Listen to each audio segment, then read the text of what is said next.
fast cars. Hello, ladies. This is Women Take the Wheel. Sit down, strap in, and turn on all you've got. Nikki Clark is taking you behind the scenes. You're ready to win. Let me tell you, these cars, they get up and go pretty good. Introducing you to women drivers, crew members, and fans of the racing world.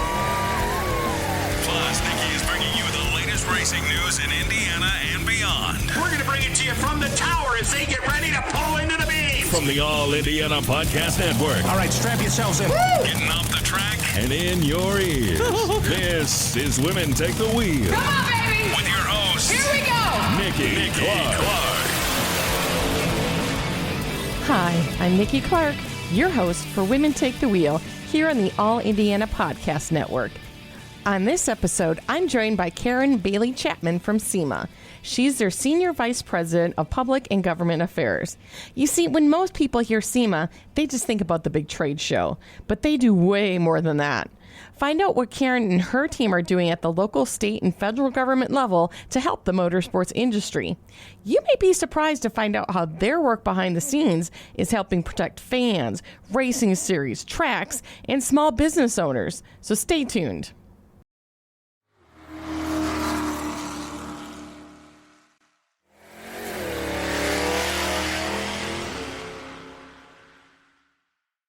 And welcome to another Women Take the Wheel. And with me today, I have Karen Bailey-Chapman. How are you doing today?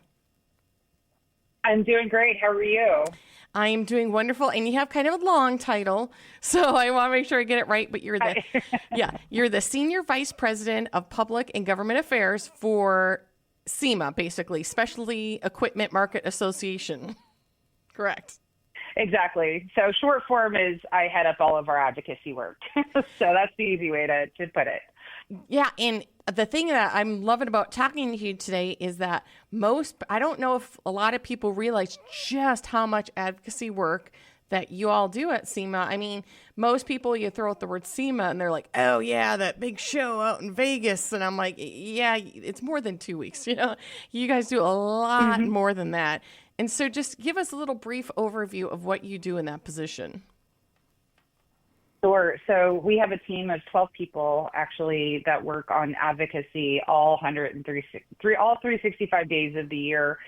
Even when we're at the SEMA show and doing all the SEMA show stuff, politics doesn't sleep and policy doesn't sleep. So we're constantly on the go with regards to all of the different areas of the industry that we represent because, you know, unlike, you know, a milk carton factory association or a singular type product association, we represent a lot of different segments of the industry. We represent the whole industry. So whether you're an off-roader and concerned about public lands and access to public lands to if you make products that are, you know, regulated or impacted by EPA policy or, you know, California Air Resources Board policy, or whether you're a racer or racetrack owner. It's amazing how much government tries to interfere with our industry every single day. It's amazing the stuff that they come up with. And so you have our members and all the enthusiasts out there that we also represent. You have a voice not only in Washington, D.C., but also across the entire country and all the state capitals in all 50 states. Yes, I was looking at, you know, and like I said, I got some notes ahead of time, and I'm so glad, you know, one of the things that pointed out, too, is that you work to represent, too, the small business owners in motorsports, because there are lots of them. I mean, if you go to PRI and SEMA, you see so many. My parents, you know, they're a small business. They make copper gaskets, but the fact that you're looking out for them, I mean, you do stuff every day for them. Absolutely. And I come from a manufacturing family. That's what paid my way through school. And you know, and so I have a deep set heart and love for the manufacturing sector, and especially working in the automotive part of that is pretty incredible. But yeah, you know, I think a lot of us and a lot of our members and a lot of those that are involved in the industry in one way or another kind of just don't even think why would government even bother us? Like, why is it what, you know, I may even matter to somebody up in Washington, some bureaucrat up in Washington, but the fact is that whether it's, you know, even chemicals you use to clean a part that you're manufacturing, you mentioned, you know, a copper gasket, to, you know, even how that part may fit into an engine system and does it affect the emissions, to even, you know, even how loud maybe a muffler system might be. There's always somebody in government trying to change what we do, or maybe even interfere with what it is that we do. Yeah, and I've been reading up about some of the, recent things that you've done. And like we said, we know with the recent change in government, there's been lots of, change over in Washington, different rules and stuff like that. And one of the cases that just really got me was the restrictive racetrack bill in Arkansas that you guys worked on. And the fact that I was reading them, like, you got 7,000 letters sent to this bill to stop it. Give me a little background on this. And it was a tracks in Arkansas. Just give us a little bit about what it was and how you guys helped the racers in this instance. Sure. So the legislation was actually introduced by a lawmaker who got some complaints from local neighbors, residential neighbors, about an off-road park that actually was there. It's actually currently shut down. It had changed ownership, but there was a bit of a beef between the previous owner and the local neighbors with regards to stuff that went on at the racetrack, whether that was, concerts or fireworks or even just racing. And so this local lawmaker went and put in a piece of legislation, state legislation, that not only was going to impact the ability for that racetrack to operate, or that motorsports park to operate, but then also it was actually going to impact all racetracks across the state. And so we actually we were following the legislation, and it kind of moved quickly. That's one thing with state government, unlike Washington. State governments can move really quickly because they have very short sessions. And so it was introduced on a Monday, and by Wednesday, there was a hearing scheduled. And so not only were we already watching the legislation, but then, we got calls from members saying, "Hey, do you know about this?" Like, "Yeah, we know about it." And, with the quick turnaround in terms of the hearing schedule, we went and put out an activation through what's called our SEMA Action Network, which is really just enthusiasts as well as business owners all around the country who care about our industry, who care about our sport, and especially in the motorsport space. So put out a call to action via email, via our social media, and then a lot of the members of the communities out there and shared the information, especially those that were in Arkansas. Alex Taylor, who I think a lot of your listeners should know who she is. Yes, we do. She's also based in Arkansas, so she took to her channels to activate, which was incredible. And so it was insane. We were able to generate thousands of letters in opposition to this legislation very quickly, and kept the pressure on. And so thankfully the legislation was pulled. The lawmaker, I don't think probably anticipated the blowback that he would get on this bill. But that's the power of the grassroots, and especially the power of the grassroots of our industry. It's an incredibly passionate community, and it's always good when we're able to direct our energy to fight the good fight and accomplish great wins like that one. Yeah. Number one, motorsports fans are very passionate. Don't like I said, I don't tick off, especially the NHRA, IndyCar right now. They're doing their little battle back and forth. And number two, oh my gosh, it kills me how many times, being a longtime motorsports person, not aging myself, but when tracks are built somewhere and then homes build up around it, and then they complain about the track. I'm like, the track was there first. Exactly. And that's, we're seeing that happen more and more around the country. I mean, I actually have, where I live in West Virginia, outside of DC, we have a local track that's been around for, decades. And just like every other part of the DC metro area, more homes are being built close to it. And this is even before I was involved with SEMA. I remember being at some community events and people complaining about it. I'm like, look, the track was there before you were. So if you don't like it, then you need to move. It's not the track's fault. Cause I can hear the track, and we're probably about, 3 miles away from as the crow flies. And I hear the track on my summer mornings, and I love it. I'm like, that's the passion, right? And I'm like, I wish I was actually over there right now, going and playing. Oh, I'm the same way. I live about not even 2 miles, I think, from IRP here in Indianapolis. And on a weekend where there's divisional races, I'm just like, isn't that beautiful sound to listen to? Or at night, I'll sit down on my back patio and just listen to the race cars. And I'm even good enough where I can even tell which kind of cars are going down the track by the sound. Oh, yeah. Well, I can That's tell. fantastic. Yeah, I can tell. Fuel, alcohol, comp. The junior dragsters, they sound like chainsaws going all day. But yeah, it happened in Kansas City though too. The track got shut down because all the people moved out by the track, and it's like, wait a sec, that was there first, but then but that's the type of stuff you guys work for. And then that's the kind of stuff that we work for. Yeah, and then you also work on education too. I mean, is that educating just people and fans, or is that educating lawmakers and states? How does that part work too in education? Well, it's both. So I think there's the lawmaker piece of it, in helping lawmakers understand, sort of what is and isn't true. And you can pick any policy area,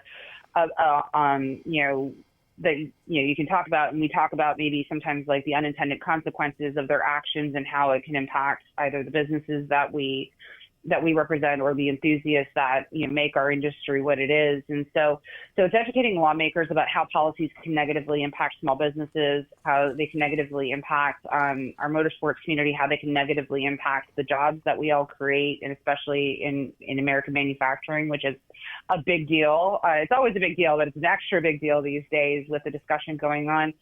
But it's also educating our community, and whether that's our business owners or, again, the broader enthusiast community, because, again, there's a lot of information out there on social media. We know that, information can go very quickly about something, but we also work to educate our enthusiasts as to like sort of what is and isn't maybe real threats, or what is and isn't legal. We deal a lot with that in the emissions compliance space. And so it's an education of those two audiences, but then it's also education of media. I think one thing is that everybody thinks they know what racing is because, maybe they watch the Indy 500 on TV every year and I know what racing's all about. Or they watch, the Drive to Survive on the F1 guys or whatever the case is. But the fact is that, we break it down to like, you see you see the race day stuff, but let's break it down as to all the jobs that are created by this, all the businesses that are supported by this, all of how the tax revenue that's generated because people are showing up at these events, how that helps communities and all of that kind of stuff. So it's sort of pulls back the veil a little bit. It's like, yeah, you see this really cool race with all these like amazing drivers and personalities. But the fact is that there's a whole economy behind it that when you decide, you lawmaker or you media or somebody else wants to sort of change that, well, this is what you're actually impacting way more than what you're seeing on TV on a given Sunday. Yeah, that's the case. So much people just see that like grabbing headline they write, but they don't read the whole story. They don't like get behind, and that's kind of what you guys are doing, which I love because it's like, exactly. Now, wait a second. That's not how it all works. Right. And then, and then I think that's also part of the education of, again, our grassroots and even our small businesses of, this something may sound threatening, but it actually may not be the case. Or it's something that may not seem very important, but then we actually sort of help break that down to like, actually, this is going to be important to your business or to your passion. And this is why, and this is how to engage, and this is how to engage a lawmaker and what matters to those lawmakers, because, not all lawmakers are built equally or think the same way. They're not monolithic. So how they may care about an issue may be different from how a different lawmaker may see an issue or even how we see an issue. So it's also helping educate our grassroots and our businesses of what matters to lawmakers and what will help maybe solve a problem or advance a policy that we're trying to promote. And that's like something that's really big right now, as you mentioned, is the clean air emissions and the clean car that congressional is taking action on. And, there's the big fight over electric and regular motors and stuff like that. And the thing I like that I kind of took from the notes was that you guys are fighting for people to have a choice. Is that kind of like how it Absolutely. is? That's the way I'm reading it. Yeah, you listen to the talking points so great. I need you out on the stump with us. Okay, no problem. Let me talk to my boss. There we go. Yeah. We're going to put you out on the road. But Okay. that's exactly it. I mean, I think there's some people that sort of see our position that we've taken on, and particularly on the EV policies, both out of California and out of Washington, D.C., as anti-EV. And that's not the case. I think, again, you'll probably agree. If it's rolling on 4 wheels, 2 wheels, 1 wheel, and we can race it, we're cool. Yeah. Like that's awesome. Exactly. But we want the choice not only from a sport perspective, but also just from a consumer perspective. And so we believe that government should remain technology neutral when it comes to vehicle technology and what is going to be available for consumers to have that suit their needs based on where they live and what they do and whether they have 10 kids or 1 kid or no kid. And so that's really the basis of our position with regards to EV mandates. It's not that we're anti-EV. We think EVs are part of our future. But we want consumers to continue to have the choice. But we also believe that and we know, it's not that we believe, we know there's a ton of work that's done in different fuel technologies. I mean, we see it in racing. A lot of stuff we see on our cars today, whether it's what we burn in our engine or what we have as like safety equipment in our vehicle, often starts in racing. And so, we believe that, if government's saying it's EV and EV only, we lose all of the R&D and all of the advancement and all of the different fuel types and engine types and propulsion types that are part of our future.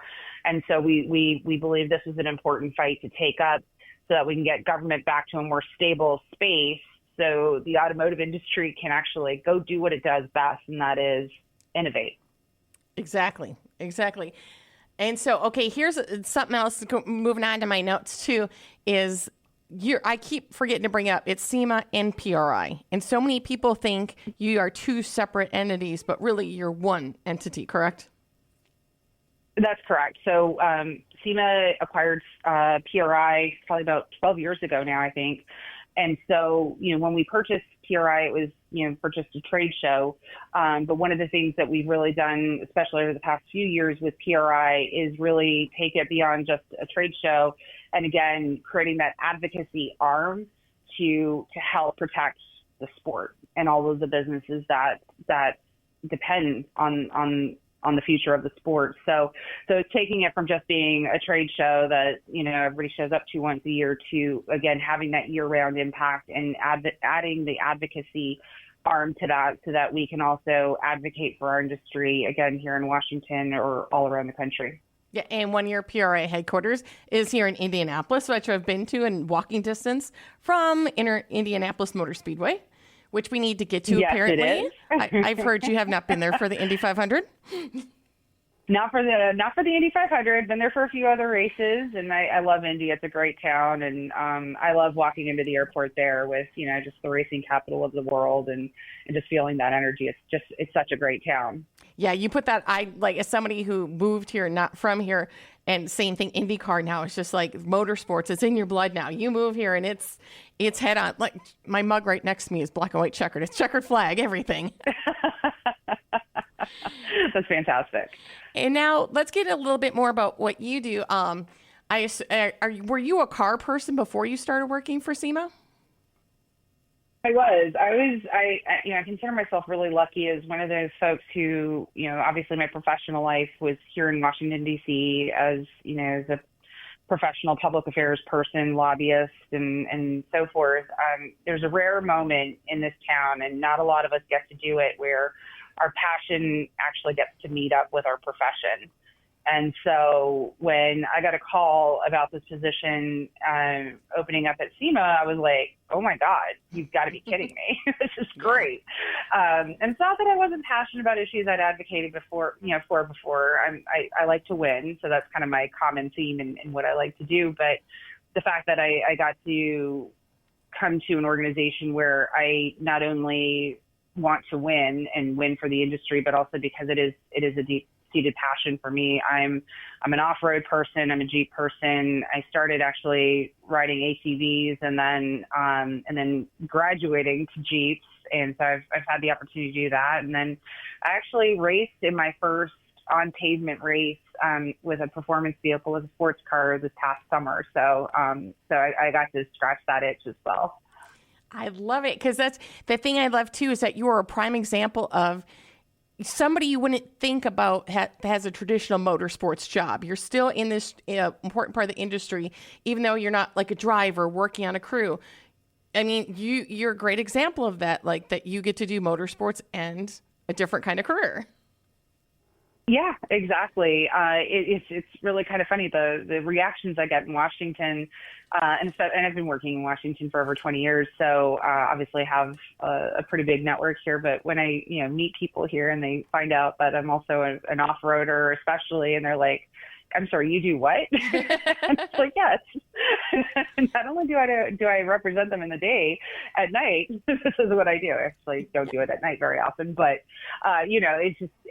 there's a whole different kind of perspective of when people are like, "Oh, you're like really into this." Like, yes, ask me any question. I'm like, any job you want that passion. This is just a little extra passion.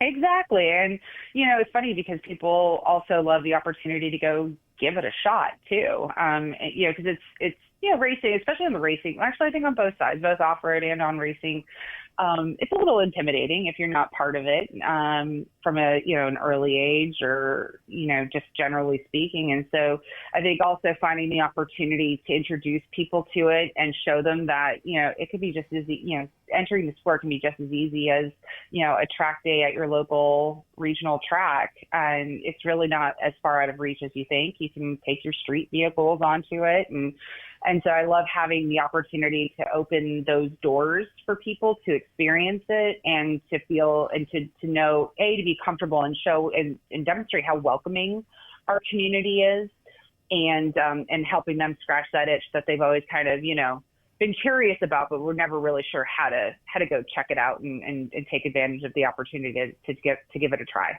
That's one thing I love about NHRA that they've been doing is they're big on getting people out to the track who have never been there before so they can see what it's actually like and share what it's actually like for people who may not know. And I even had this conversation with Tony Stewart when he came to visit about how NHRA, like, you don't get it till you go to the track. That's one of those ones you have to experience in person. Then you're like, oh, this is what it's about. Okay, I get it now. Yeah, exactly. I remember my first time on a track, actually, it was in a previous job. The company I worked for, we were actually partners with Kansas Speedway down in Kansas City, Kansas. That's where I used to live 7 miles from there.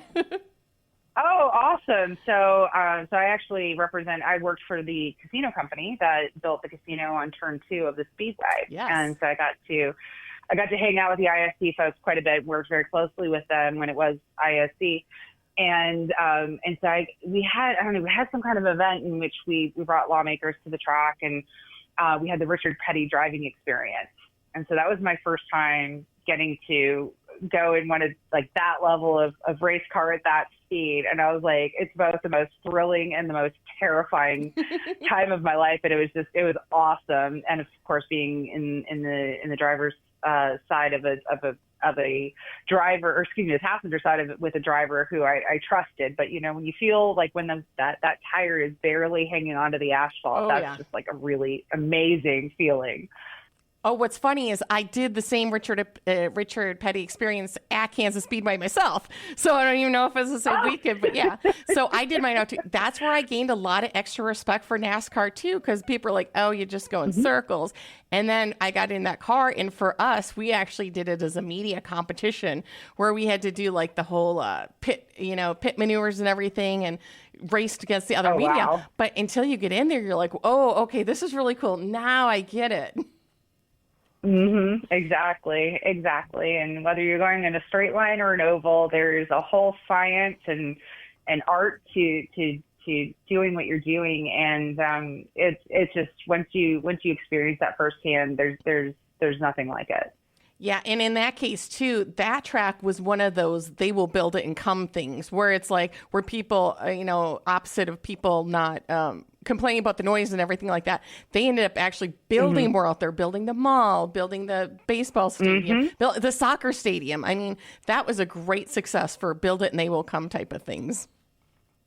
Absolutely. That was one of my favorite projects, I think, out of my entire career was being part of that from the ground up and seeing the whole shopping area. I haven't been out there since the baseball stadium started, but yeah, the vision that they had for that whole as an entertainment complex and destination, it was incredible. And just working in that region was just awesome. And of course, the best barbecue in the country, which I probably just pissed off like half the country. But No, you didn't. Kansas barbecue is just awesome.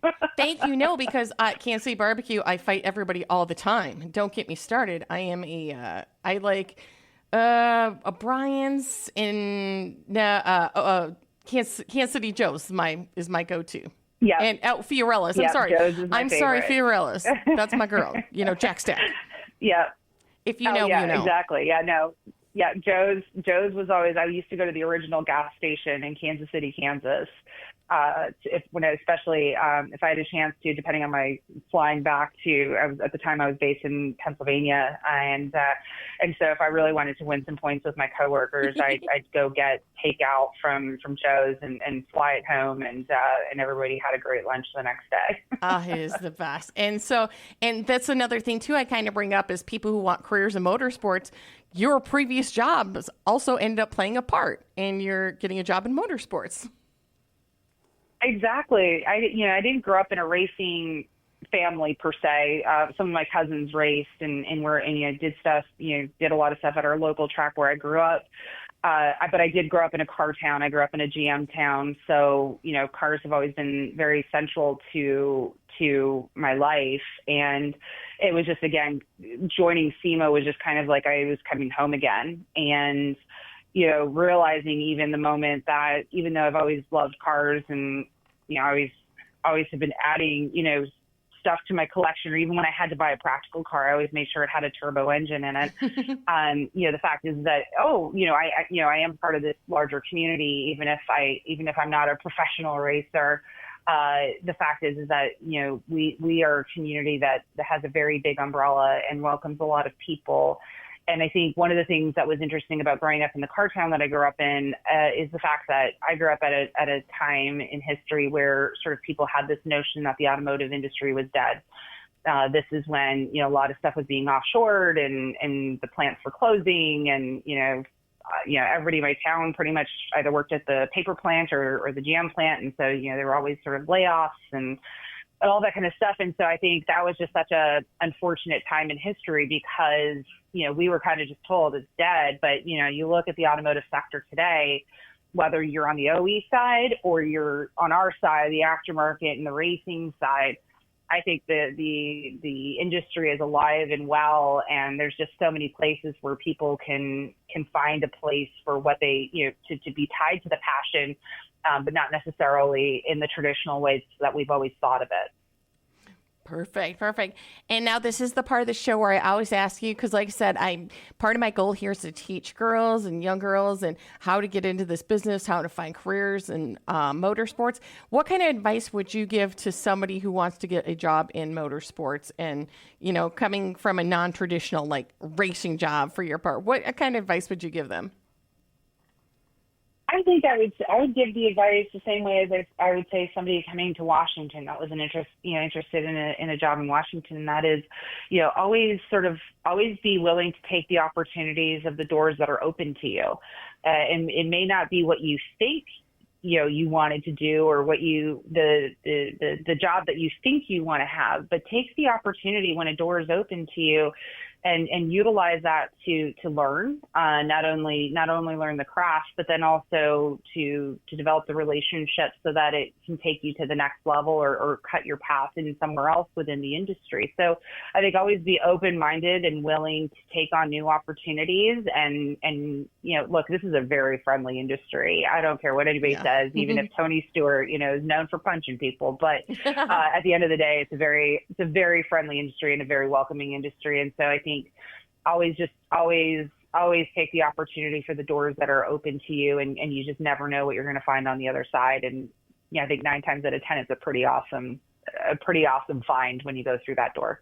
Perfectly said. And by the way, Tony's a dad now. He's mellowed a lot. He's a lot now that he's Daddy Dominic. Exactly. Who is an adorable kid. But so to let people know where they can follow SEMA or how they can get involved with SEMA and PRI. Sure. So if you're looking to keep up with, just things legislative, I would say go to SEMASAN.com. So it's SEMASAN, so SEMA Action Network. So SEMASand.com is a great way to keep up with legislation. You just put in your email, and we'll and your information. We'll keep you up to date with what's going on, not only in Washington but also in your neck of the woods, wherever you may live. But also, if you want to learn more about the advocacy work that we're doing and all the different issues that we're involved in, I would say go to SEMA.org/advocacy, and you'll see a lot of materials and things like talking points and information and articles and everything like that on all of the different issue areas. So whether it's on racing or off-roading or just basic business issues, that's also a really great resource to check out. And just like everybody else, too, you are on social media. SEMA's on social media, too. Exactly. Our handles are SEMA Action Network, and we've taken our social media to a whole new fun level, trying to have a little bit of lightheartedness with some very serious issues that we're working on. So definitely follow us on social media. We're both on Instagram and Facebook, and follow us along there, and make sure you also share our content. If there's something that you like, make sure you share it with your friends and followers. Thank you so much for talking to me. I've learned so much, and I hope everybody who's listening learned something too. Thanks so much for having me. This has been a fun conversation. Well, that's what I aim for.